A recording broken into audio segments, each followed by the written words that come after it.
இருக்கிறத வச்சு கொஞ்சம் கொஞ்சமா கடன் தொகையை குறைக்க பாப்போம். பெரிய பாரத்தை தூக்கி தலையில வச்சிருக்கோம். கொஞ்சம் கொஞ்சமா இறக்கிட்டா அப்புறம் சுமக்கிறது சுலபமாயிடும். நம்மகிட்ட இப்ப எவ்வளவு தேரும்? என்கிட்ட இருக்கிற இந்த செயினை நாளைக்கே வித்துடலாம். இதை வித்தா குறைஞ்சது ஒரு 5 லட்சம் ரூபாய் நமக்கு கிடைக்கும். அத முதல்ல பைனான்சியர் கிட்ட கொடுத்துருவோம்.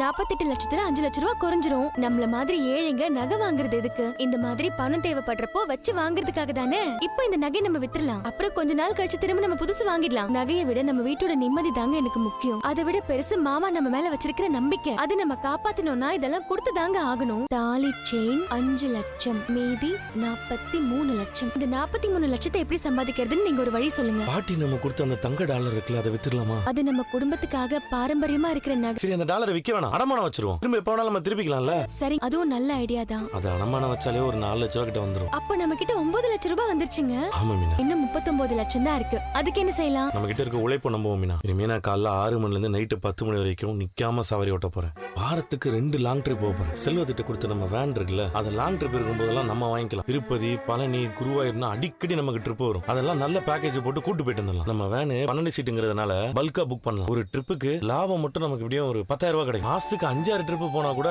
அதுல ஒரு 50,000 ரூபாய் கிட்ட தேத்திடலாம். வேன் ட்ரிப் இல்லாதப்ப நைட்டு பூ மார்க்கெட்ல இருந்து கல்யாண மண்டபத்துக்கு பூ மூட்டையெல்லாம் நான் டெலிவரி பண்ணிடுறேன். சரிங்க, நானும் எனக்கு தெரிஞ்சவங்க கிட்ட எல்லாம் சொல்றேன். நான் தலைவி பதவியில இருக்கிறதுனால அதை வச்சு நேர்மையான முறையில சம்பாதிக்கலாம்னு இருக்கேன். சங்கத்துல இருக்கிற 50 பொண்ணுங்களை ஒன்னா கூப்பிட்டு பெரிய பெரிய கல்யாணத்துக்கு ஸ்டேஜ் டெக்கரேஷன் கான்ட்ராக்ட் எல்லாம் எடுக்க போறேன். அதனால நிறைய நமக்கு லாபம் வரும். அந்த லாபத்துல பாதியை நமக்காக வேலை செய்யறவங்களுக்கும் பாதியை நம்ம கடனுக்கும் வச்சுக்கலாம். எங்க அப்பா அடிக்கடி ஒண்ணு சொல்வாருங்க, எந்த இடத்துலயும் வெறும் பூட்டு மட்டும் செய்ய மாட்டாங்க, அதுக்கான சாவியும் சேர்த்துதான் செய்வாங்கன்னு சொல்லுவாரு. அதே மாதிரி கடவுள் நமக்கு ஒரு பிரச்சனையை கொடுக்கும் போது அதுக்கான வழியும் தருவாருன்னு சொல்லுவாரு. மார்க்கெட்ல மீதமாகிற பூவெல்லாம் வச்சு இயற்கை ஊதுபத்தி செய்ய ஒரு சின்ன யூனிட் ஒன்னு ஆரம்பிக்கலாம். நான் ஒரு இடத்துல போய் பார்த்தேங்க, அங்க விக்காத பூவெல்லாம் வாங்கிட்டு போய் ஊதுபத்தி தயார் பண்றாங்க. அதுக்கு அதிக முதலீடெல்லாம் ஒன்னும் தேவையில்லை, ஆனா நல்ல லாபம் கிடைக்குதுங்க. நம்ம பூ விற்கும் போது ஊதுபத்தியும் சேர்த்து விக்கலாம். அது போக சில ஆளுங்களை வேலைக்கு எடுத்துக்கலாம். ஒரு பெரிய சூப்பர் மார்க்கெட்ல ஒரு 2-3 டீல் கிடைச்சா கூட போதும். நம்ம இன்னும் பெருசா நல்லா விக்கலாம். நம்ம சம்பாதிக்கிறதுல ஒரு பாதியை சங்கத்துக்கு கொடுத்துருவோம். ஒரு ஐடியா மீனா.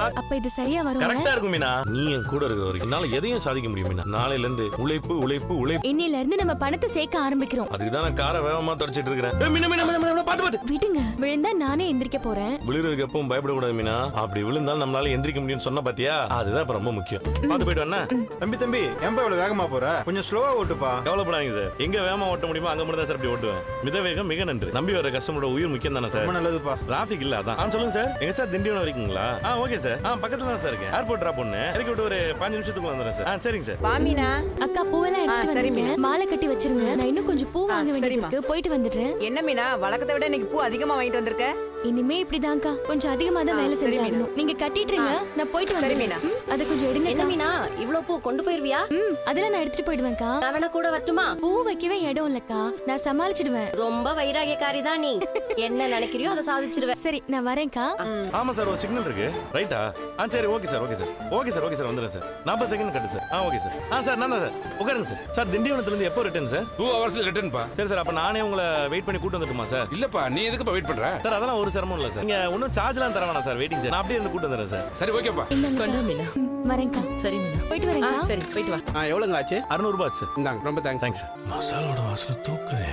100-500 முழுசா இருக்கே. இப்ப போய் டீ வடன்னு சாப்பிட்டா அதுல ஒரு 30-40 போயிடும். ஆனா முழுசா இருக்கிற நோட்டை மாத்த வேணாம். சார் ஓகே சார், பக்கத்துல சார் இருக்கு. ஒரு 5 நிமிஷம் வந்துரு சார். நீங்க எனக்கு லொகேஷன் டீடைல்ஸ் மட்டும் அனுப்பி வைங்க. சரி சார். மீனா மீனா மீனா வாங்கக்கா. என்ன எல்லாரும் ஒண்ணா வந்திருக்கீங்க, அதுவும் வியாபாரம் பாக்குற நேரத்துல? மீனா, உன் அளவுக்கு எங்களால ஓட முடியாதுமா. இந்த வெயில்ல கொஞ்சம் பூ வித்தாலே டயர்ட் ஆயிடுறோம். அக்கா, தேவைன்னு வந்துட்டா உடம்பு தானா உழைக்க ஆரம்பிச்சிடும். பரவாயில்லையே, தலைவியானோட மீனாக்கு பொன்மொழி எல்லாம் வருது. அக்கா, இது பொன்மொழி எல்லாம் ஒண்ணும் இல்ல, அனுபவத்துல தோன்றத சொல்றேன். நல்லா பேசுற மீனா. கீமு கீப்பின்னு சொல்ற மாதிரி உன் வாழ்க்கையில மூமு மூப்பின்னு ஆயிடுச்சு. என்னக்கா சொல்றீங்க? முத்துவுக்கு முன் முத்துவுக்கு பின். நீ தலைவியா வந்ததுக்கு அப்புறம் ரொம்பவே மாறிட்ட மீனா. நல்லா பேசுற, நிறையவே வேலை செய்யற. அதுக்காக தான் நாங்க எல்லாருமே சேர்ந்து உன்னை தலைவியாக்கி இருக்கோம். மீனா, ஒரு சந்தோஷமான செய்தி வந்திருக்கு. என்னக்கா?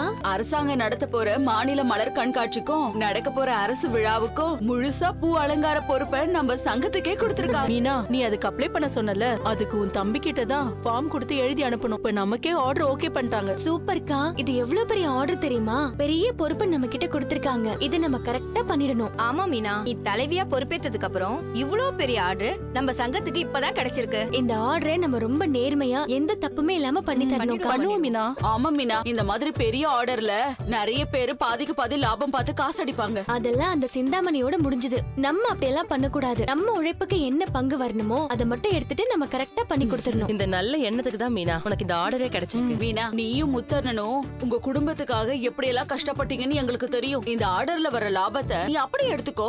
ஆஹா, அதெல்லாம் ரொம்ப தப்புக்கா. இந்த ஆர்டரே நம்ம எல்லாருக்கும் கிடைச்சது. லாபத்துல எல்லாருக்குமே சரிசமமான பங்கு இருக்கு. அதுதான் சரியும் கூட. அக்கா, இது சாதாரண ஆர்டர் இல்ல. அடுத்த ஒரு வாரத்துக்கு நம்ம தூக்கத்தை மறந்து உழைக்கணும். சரிங்களா? பூக்கடையில டெய்லி பூவெல்லாம் வாங்கிட்டு வந்து இத கரெக்டா பண்ணி ஒரு வாரத்துக்கு வேற எந்த வேலையும் பார்க்காம இதுக்கு மட்டுமே உழைச்சோம்னா நமக்கு நல்ல பேர் கிடைக்கும், நல்ல லாபமும் கிடைக்கும். ஒரு பூ கூட வீணாக்காம இந்த அலங்காரத்தை பண்ணி முடிக்கணும். அப்படி நல்லா பண்ணி அவங்க பாராட்டையும் நம்ம வாங்கணும். அதெல்லாம் விடு மீனா, நாங்க பாத்துக்கிறோம். ஆ. ஆனா இதுல வர பணத்தை நீ மட்டும் எடுத்துக்கோ. அதெல்லாம் வேணாக்கா, நம்ம எல்லாருமே சேர்ந்து தானே வேலை பாக்குறோம். அதுக்கான லாபமும் நம்ம எல்லாருக்கும் தான். பாத்தியா, இதுவே சிந்தாமணிக்கு கிடைச்சிருந்ததுன்னு வெயி, பூ கட்டுறதுக்கு கூலிய மட்டும் நமக்கு கொடுத்துட்டு லாபத்தை அவளே எடுத்துக்கிட்டு இருப்பா. மீனாவோட நல்ல எண்ணத்துக்கு தான் அவ தலைவியும் ஆயிருக்கா. இந்த ஆர்டரும் நமக்கு கிடைச்சிருக்கு. அக்கா, இதுல பெருமைப்படுறதுக்கு எதுவும் இல்ல. இதுதானே நியாயம். தலைவினா எல்லார விட மேலன்னு அர்த்தம் கிடையாது. எல்லார விட பொறுப்பு அதிகமா எடுத்துக்கணும், அவ்வளவுதான். மத்தபடி நம்ம எல்லாரும் ஒண்ணுதான். நம்ம சீக்கிரம் வேலையை ஆரம்பிக்கலாம். ஆரம்பிச்சிடலாம் மீனா. மா, என்னம்மா சோகமா உட்காந்துட்டு இருக்கீங்க? உட்கார வச்சுட்டேடா, என்ன பண்ண சொல்ற? அதையே நினைச்சுக்கிட்டு இருக்காதீங்கம்மா. பிரியாணி வாங்கிட்டு வந்திருக்கேன், வாங்க 2 பேரும் போய் சாப்பிடலாம். வாங்க மா, வாமா. அடடா, அருமையா இருக்கும் போல இருக்கு. மா, பிரியாணி வாசனை சூப்பரா இருக்குமா. ஏய், அம்மா அம்மா அம்மா, அடிக்காதம்மா. அம்மா, ஏம்மா அடிக்கிற? ஏண்டா, வீடு நம்ம கையை விட்டு போயிடுமோன்னு நான் பயத்துல இருக்கேன். நீ எதை பத்தி கவலைப்படாம பிரியாணி சாப்பிடணுங்கிற உனக்கு கொஞ்சம் கூட அக்கறையே இல்லையாடா? என்ன விஷயம்? உங்களுக்கு கொடுக்க வேண்டிய பணத்தை எடுத்துட்டு வந்திருக்கோம். 10 லட்சம் இருக்கு. கடனை கட்டிட்டு சந்தோஷமா அந்த வீட்டுல வாழ்வோம் நினைச்சுக்கிட்டு இருக்காங்களா? அதுக்கு நான் ஒரு நாளும் விட மாட்டேன். முத்துவும் மீனாவும் தெருவுல வந்து நிக்கணும்.